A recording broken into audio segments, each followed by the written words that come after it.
सो यहाँ पे हम देख रहे हैं लेक्चर नंबर 7। सबसे पहले हमने प्रीवियस लेक्चर के लास्ट में देखा था, ये हमारा ग्रेटेस्ट इंटीजर फंक्शन था। Okay, this is a greatest integer function. इसकी क्या खासियत है कि ये डिसकंटिन्यूस होता है हर एक इंटीजर वैल्यू पे। लाइक 1 पे ये डिसकंटिन्यूस है, 1 के पहले कुछ और वैल्यू और कुछ बाद में कुछ और। सिमिलरली 2 के पहले वैल्यू 1 है और 2 के बाद वैल्यू 2 है। इस तरीके से ये डिसकंटिन्यूस होता है। सो इसका हमें इंटीग्रेशन कैलकुलेट करना है 0 से n x dx तक। इसको कैसे कैलकुलेट करेंगे, क्योंकि ये डिसकंटिन्यूस है तो इसको हम डिवाइड कर लेंगे 0 से 1 0 dx प्लस 1 से 2 1 dx and so on up to n minus 1 से n तक n-1 dx। ओके, क्योंकि 3 पे वैल्यू 4 दे रहा है, अगर अपर लिमिट 3 है तो ये वैल्यू 2 दे रहा है वैल्यू, दिस इज 2, एक कम वैल्यू दे रहा है। सो हम इसको यूज करते हुए ये निकालेंगे तो ये हमारा n-1 होगा लास्ट टर्म। इसका जब सम कर देंगे हम यहाँ पे रख के तो 1 + 2 + 3 + 4 + up to n-1, this is summation of n-1। तो जो हमारा फॉर्मूला होता था n × n + 1/2 की जगह, इसमें n की जगह n-1 पुट कर देंगे तो ये 1 से 1 कट के तो ये n × n-1/2 आ जाएगा। तो ये हमारा फॉर्मूला है, इसको हम यूज कर सकते हैं। अब बात करते हैं 3x। अब इसको तो हमने करना सीखा नहीं, हमने केवल x को सीखा है, तो इसको क्या करेंगे, इसको t ले लेंगे और लिमिट हमको दे दी है 0 से 1 तक।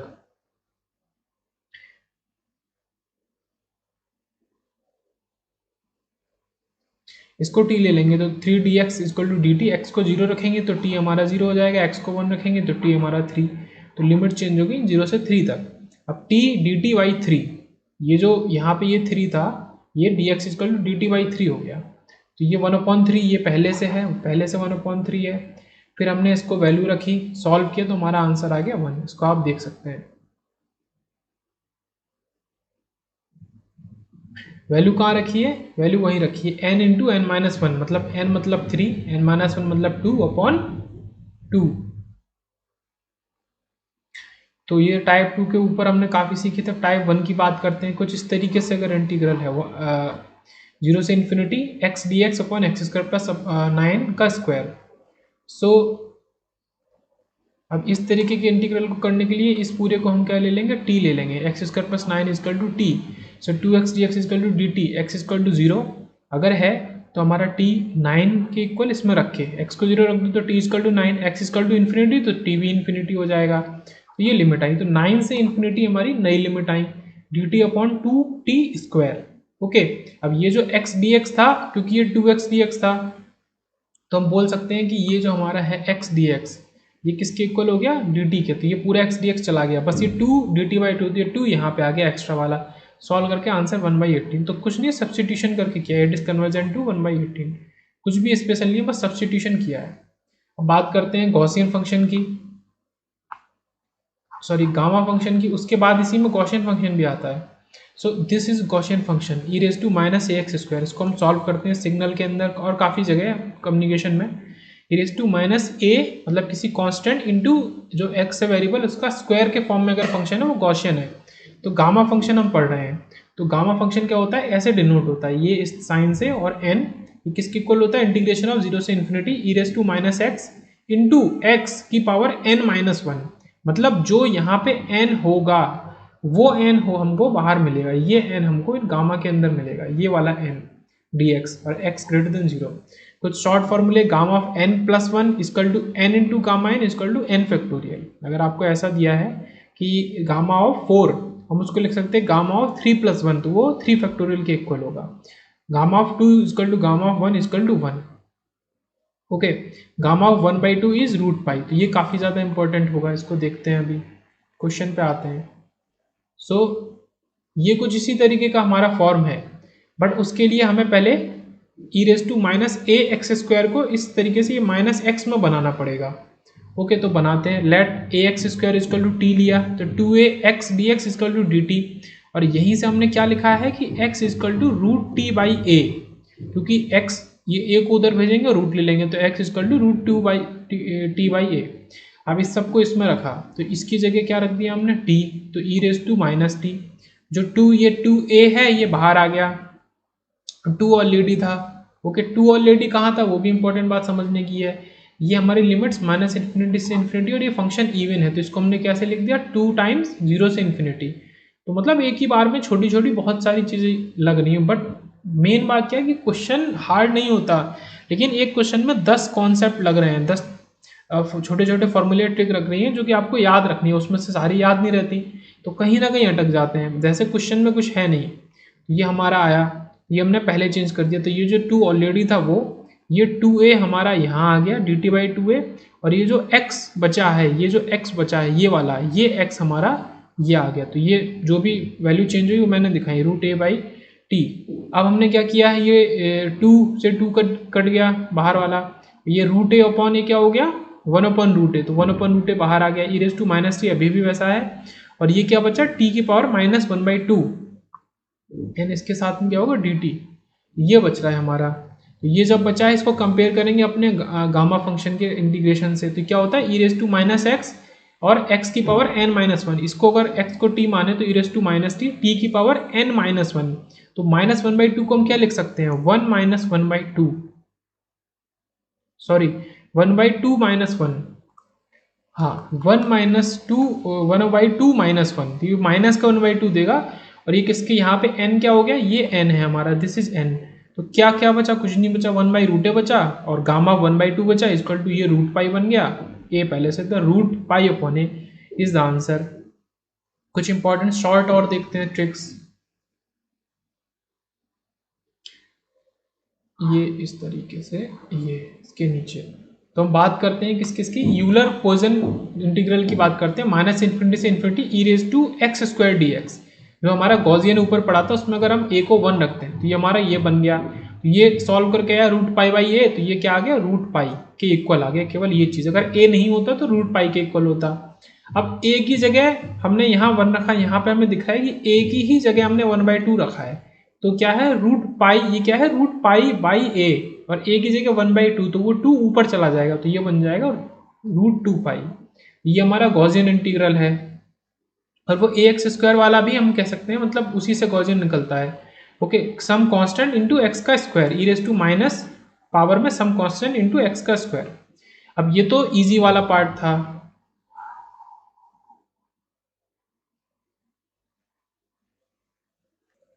अब यहाँ पे बात करते हैं कुछ नंबर 3 और 4 की। अगर आप ये डबल इंटीग्रल टाइप का लेते हैं, इसको हम आगे भी पढ़ेंगे नेक्स्ट लेक्चर में, फिर भी यहाँ पे मतलब वो कॉन्सेप्ट नहीं लग रहा जो हम आगे पढ़ेंगे, सिंपल है कि डबल इंटीग्रल लेते हैं e की पावर -x² + y²। सो इसको हम क्या लिख सकते हैं, इसमें मेन बात क्या है कि x और y इंडिपेंडेंट है, बिकॉज ये जो भी टर्म है इसको हम सेपरेट कर सकते हैं, e की पावर -x² और e की पावर -y², क्योंकि एक्सपोनेंशियल की प्रॉपर्टी से। तो हम इन लिमिट को कांस्टेंट मानेंगे, और इसकी सबसे बड़ी बात क्या है कांस्टेंट मानने की, हम इनको अलग अलग लिख सकते हैं, हम इन लिमिट को अलग अलग लिख सकते हैं। तो अब क्या है, ये सिंपल इंटीग्रेशन बन गया, ये हमको पता है √π/, ये 1/2 √π एंड दिस इज 1/2 √π, तो ये हमारा π/4 आ गया, √π × √π पाई बन गया। ये हमारे इंपॉर्टेंट है डबल इंटीग्रल वाला। अब कभी ये ट्रिपल आता है, ये EC 2020 में 2 मार्क्स के लिए क्वेश्चन आया था, यही सेम क्वेश्चन, ये सेम क्वेश्चन आया था। तो यहाँ पे क्या है 3 इंटीग्रेशन, ये दिया है, ये दिया है, और कुछ भी नहीं, तो ये क्या देखेंगे, इसको हम अलग कर सकते हैं। ओके, इसको अलग कर सकते हैं, e⁻x² e की पावर माइनस, इसलिए बोलेंगे कि ये तीनों लिमिट हमारी सेपरेट हो जाएंगी, ये तीनों लिमिट सेपरेट हो जाएंगी, ये तीनों लिमिट सेपरेट हो जाएंगी, सेपरेट कर देंगे, तो 1/2 मतलब 3 टाइम, √π 3 टाइम, तो π√π/8 इसका आंसर आएगा, ये याद रखेंगे। नेक्स्ट क्वेश्चन लेते हैं, i = 0 से इन्फिनिटी e की पावर -y³, तो ये y³ है इंटू y की पावर 1/2, इसको हम नॉर्मली सॉल्व नहीं कर सकते, तो इसको t लेंगे, dy किसके इक्वल आ गया dt, और ये y³ का जो भी इधर होगा उसको उधर भेज देंगे, तो ये हमारा सप्लाई होगा उधर। ओके, अब हम चेंजेस कर देंगे इसमें with the help of this and this, तो e⁻t, ये तो t हो गया, और dt, अब ये जो चीज़ आई है ये कहाँ से आई है वो देखने वाली बात है, क्योंकि y³ t था तो √y क्या होगा, t की पावर 1/6 होगा, ये जो आया ये, तो ये यहीं से इन दोनों को यूज करके आया, वो आप निकाल लेंगे, इजी मैथमेटिक्स है। और ये जो चीज़ थी 3 × t की पावर -2/3, तो ये t की पावर -2 को नीचे लिख दिया, तो t की पावर 2/3 हो गया, तो ये ऐसे आ गया। इसको सॉल्व करके e की पावर -t, और ये कुछ आपका उसी तरीके से बना, क्या है 1/2, का फॉर्म, तो 1/√1/3 पहले से था, √π आ गया केवल सॉल्व होकर, जो गामा फंक्शन गामा 1/2 की वैल्यू होती है तो वो हमारी आ गई यहाँ पे, और कुछ भी नहीं है। ओके, और कुछ भी नहीं है। अब बात करते हैं इंटीग्रेशन के एप्लीकेशंस की। सो पहला क्या है, लेंथ और पेरीमीटर और रेक्टिफिकेशन ऑफ अ कर्व। किसी कर्व का हमें पेरीमीटर या लेंथ की बात कर रहे हैं। सो फर्स्ट पॉइंट क्या है, अगर y equal to f x है, कर्व है कुछ इस तरीके का, a और b के बीच में बाउंडेड। ओके, तो l उसकी लेंथ a से b, इंटीग्रेशन √1 प्लस dy/dx का होल स्क्वायर dx, ये इंपॉर्टेंट पॉइंट है। तो इसमें ये जो y है, ओके, इसका डिफरेंशिएशन का स्क्वायर +1 का होल रूट, ये चीज़। अब सेकंड है, इफ c, अगर ये तो y के फॉर्म में था, अगर x के फॉर्म में, x is function of y, limits हमारी कुछ थोड़ी सी चेंज है, c से d तक लिमिट है, मतलब यही हमारा जो ग्राफ है ये c से d तक है, मतलब अब हम ये लिमिट ले रहे हैं c से d तक। ओके, लिमिट ले रहे हैं y में, ये y एक्सिस है ये वाली, and this is x axis.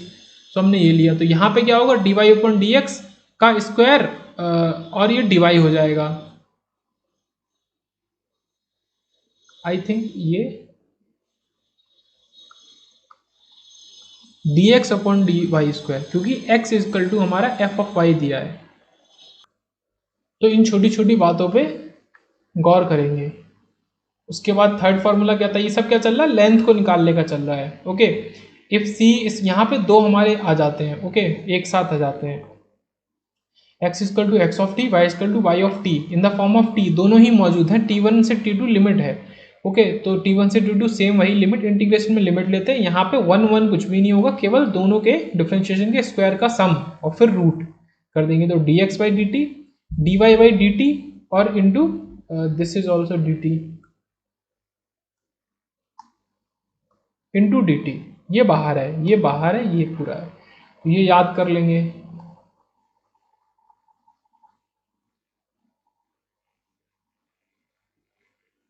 Next, अब हमारा ये किसके फॉर्म में है, पोलर फॉर्म में है।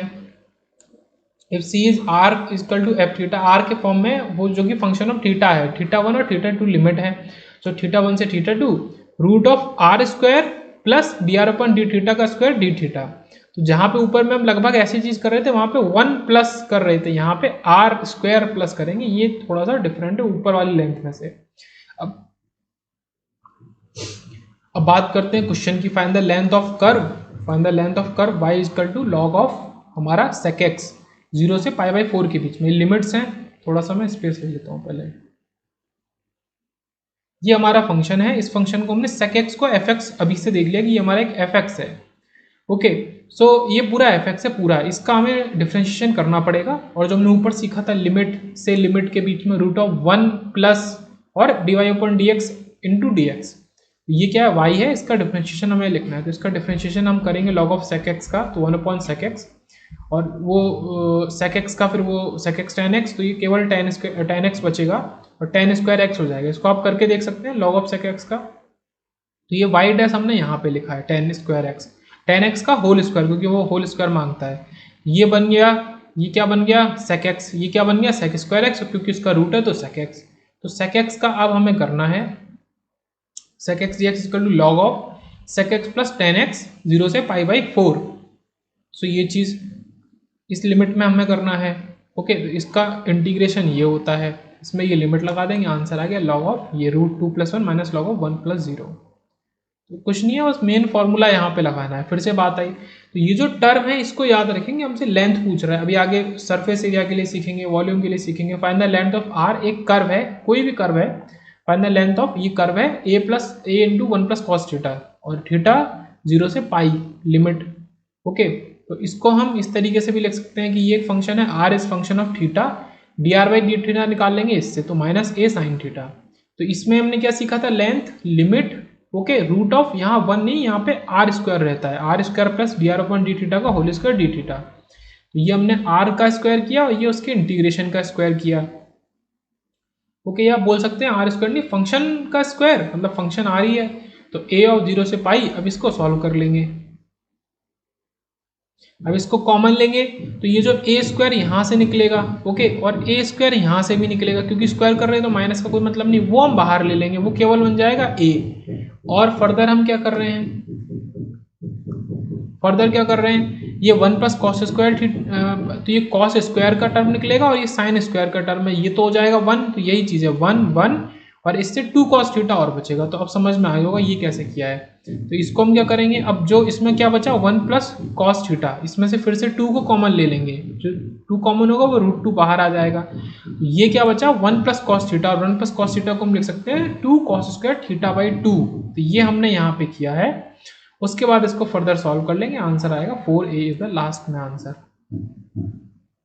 अब एक और केस छोटा सा देखते हैं। यहाँ पे हम क्या कर रहे हैं, वी आर टॉकिंग अबाउट कि हमने कर्व लिया है, वो x में a से b में लाई करता है और इसमें c से d तक। तो ये हमने डेल्टा x लिया है, एक जगह पे हमने एक स्टैंड पे कर्व जहाँ मुड़ रहा है हमने लिया कि ये डिस्टेंस बहुत स्मॉल है डेल्टा x, ये हाइट है डेल्टा y।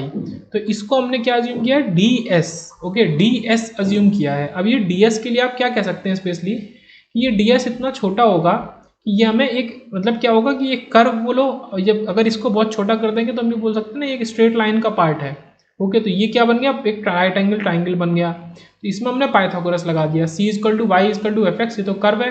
डेल्टा x जैसे जैसे 0 को टेंड करेगा, ds इज, ये पाइथागोरस लगा दिया, इसमें डेल्टा x को आप 0 को टेंड करा दो, तो ये क्या बचा 1, ये डेल x क्या बन गया 1 का square, okay, plus del y क्या है dy/dx का स्क्वायर। तो यहाँ से हमारा जो लेंथ का फॉर्मूला हम निकाल के ला रहे थे, लेंथ क्या है, ये जो ये ds है, अब ये तो क्या है बहुत स्मॉल पार्ट है लेंथ का, ओके, ds क्या है छोटा सा पार्ट।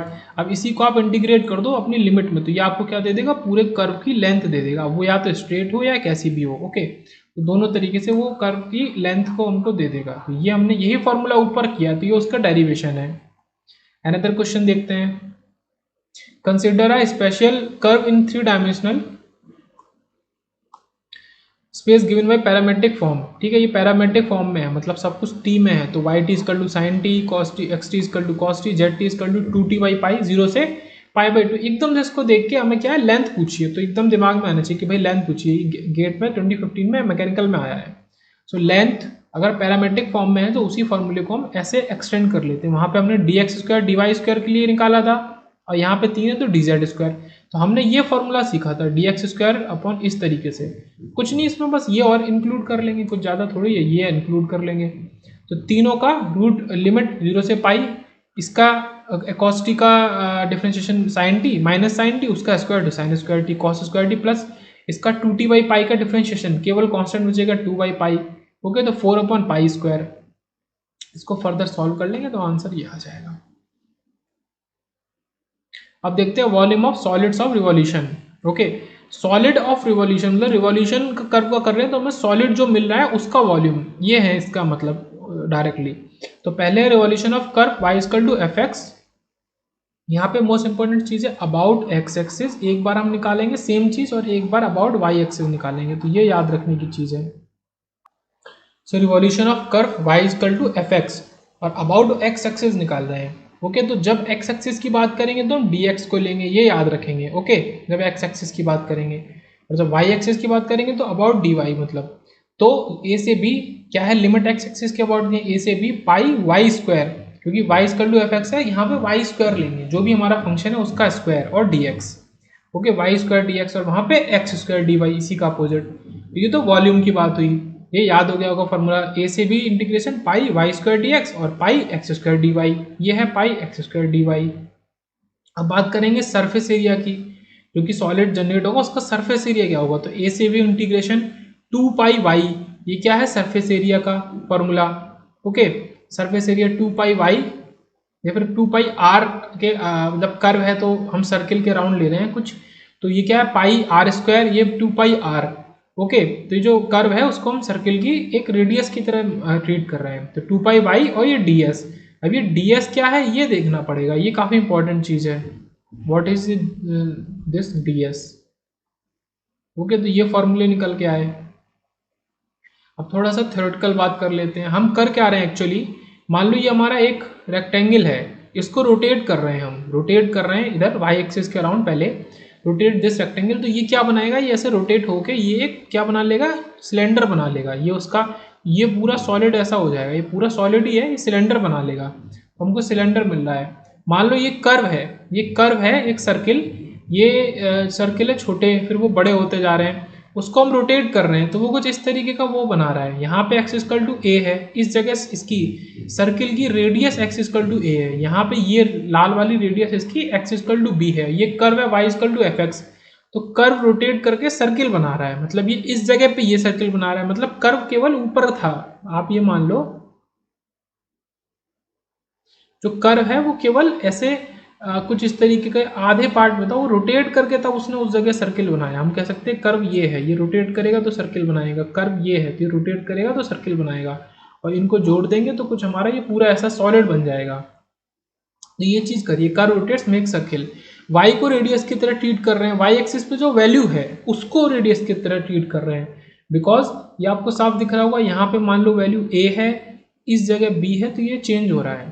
तो यहाँ से क्या निकल के आया, volume is area of circle, जो सर्किल का एरिया है उसको इंटीग्रेट कर दें अगर तो हमें वॉल्यूम मिल जाएगा। तो वही चीज करिए कि pi y square d x, okay, circle के एरिया को इंटीग्रेट कर दें तो वॉल्यूम मिल जाएगा। तो ये फॉर्मूला क्लियर हुआ कहाँ से आया और हो क्या रहा है। तो या फिर ये बोले also v equal to summation of volume of cylindrical disc, ये जो डिस्क निकल रही है इसमें, ये काफ़ी सारी जो डिस्क निकल रही है, तो इनका भी कर सकते हैं, पर ये अप्रोच कोई मतलब खास नहीं है, इसको कोई याद, इसमें कंफ्यूजन बहुत है। Limit n tends to infinity i equal to 1 से n pi y square i pi y i square into del x i, तो इसको आंसर आपका फाइनली वही निकल के आया। अब बात करते हैं कि ds क्या है। ds क्या है, यहाँ पे विद है, छोटी सी विद है,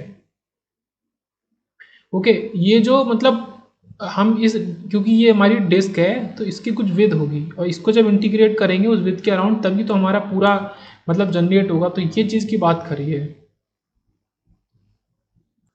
सो ds इज आप हमारा लिमिट a से b root of 1 plus d y upon d x square d x, okay.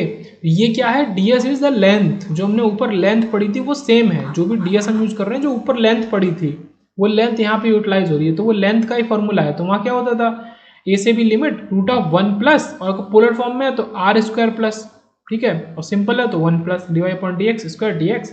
अब क्योंकि बाहर डी एक्स है तो यहाँ d y upon d x, बाहर डी वाई है तो यहाँ d x upon d y, ये चीज़ है।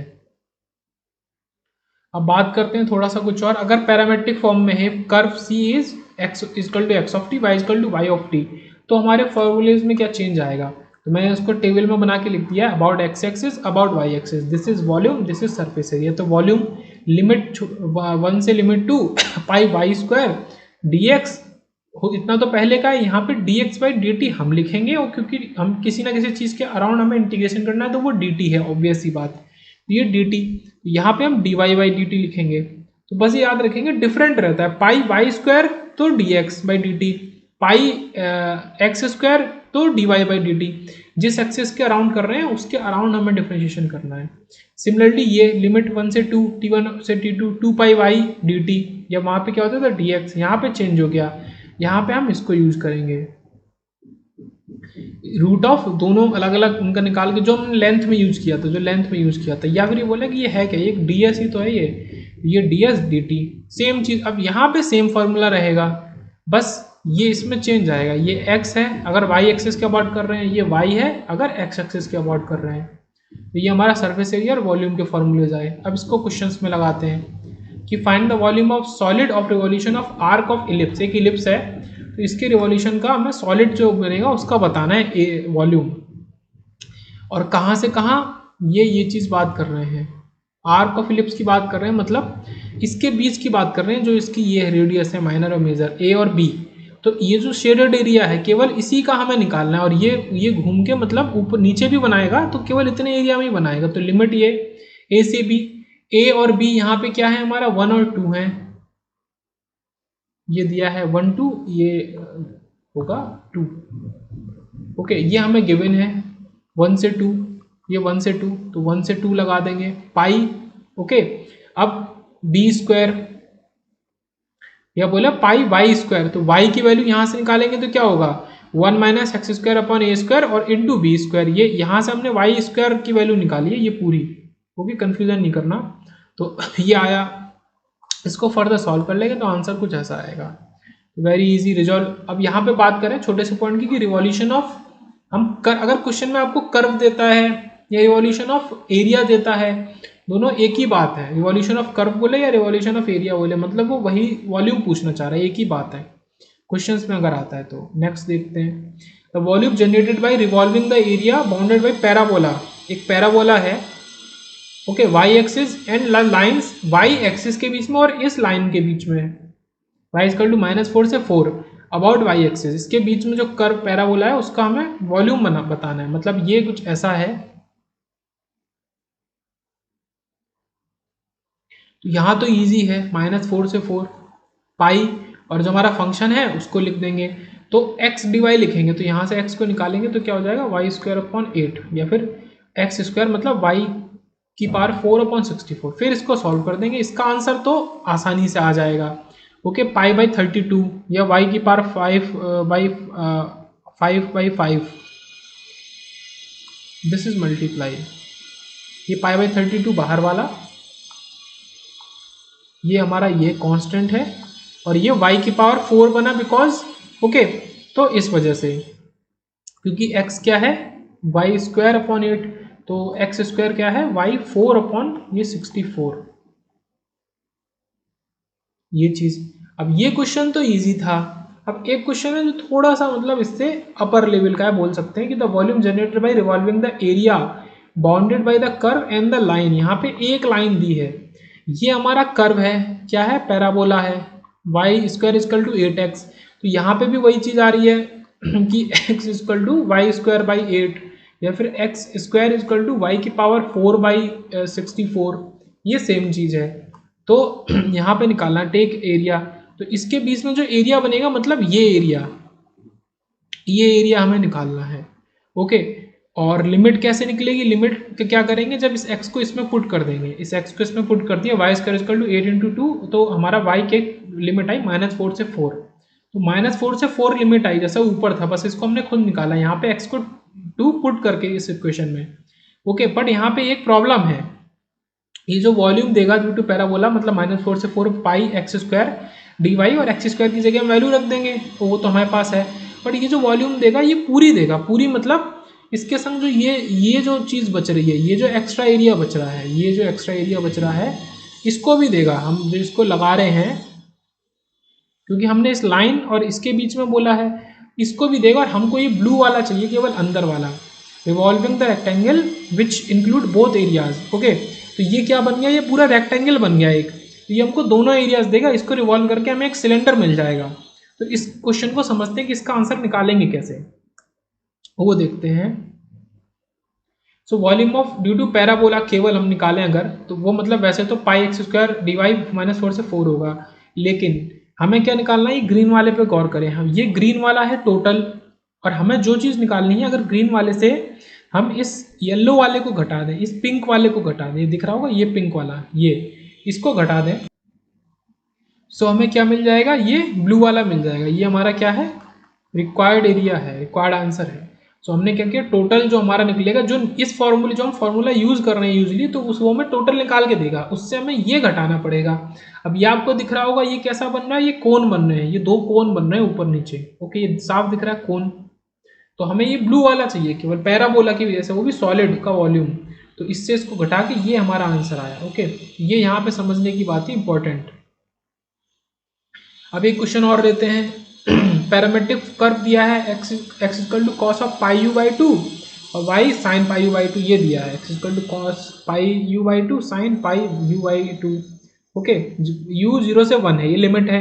तो सरफेस एरिया ऑफ सॉलिड हमसे पूछा है, is rotate about the x axis, about x axis पूछा है, मतलब जो आंसर होगा उसमें हमें क्या करना है, dy करना है, क्योंकि यहाँ u के फॉर्म में है तो du करना है। Okay, the area of surface, ये हमसे पूछा है, तो surface area of solid about x axis क्या है, 0 से 1 लिमिट 2 पाई, और ये जो हमारा पूरा पैरामेट्रिक फॉर्म वाला हिसाब चल रहा है वो पूरा, ये हमारा ये जो फंक्शन है sin πu/2। क्यों, क्योंकि हमें पूछा है about x axis, about x axis, तो हम उसका अपोजिट y वाला जो टर्म है इसको लेंगे, फिर रूट इस पहले वाले का डिफरेंशिएशन स्क्वायर और दूसरे वाले का डिफरेंशिएशन का स्क्वायर और डी यू, बस इतने चीज़ हमने यहाँ पे करी है, बहुत ज़्यादा कुछ नहीं है।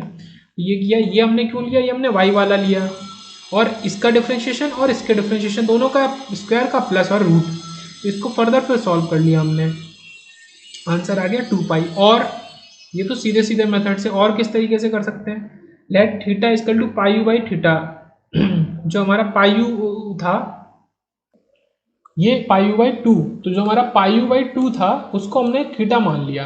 ओके, पाई यू बाई 2 पर क्वेश्चन में है, तो अब क्योंकि u 0 से है तो थीटा 0 से, u 1 से है तो थीटा पाई बाई 2 से, इसको पुट करके ओके, u को 1 रखो तो पाई बाई 2, तो अब हमारा ये x बन गया कॉस थीटा, y बन गया साइन थीटा, थीटा से 0 से पाई बाई 2 तक। हमने हमारा कर्व कुछ ये है, ये कर्व है, ये कर्व क्या हो रहा है जब पोलर फॉर्म में बनाया, ये 0 से पाई बाई 2 तक आ रहा है कर्व हमारा, तो कुछ इस तरीके से आ रहा है। इसको रोटेट करेंगे तो ये क्या बनाएगा, ये क्या बनाएगा, ये एक हेमीस्फीयर बनाएगा, ये एक हेमीस्फीयर बनाएगा। इस हेमीस्फीयर का अब हमें क्या निकालना है, सरफेस एरिया।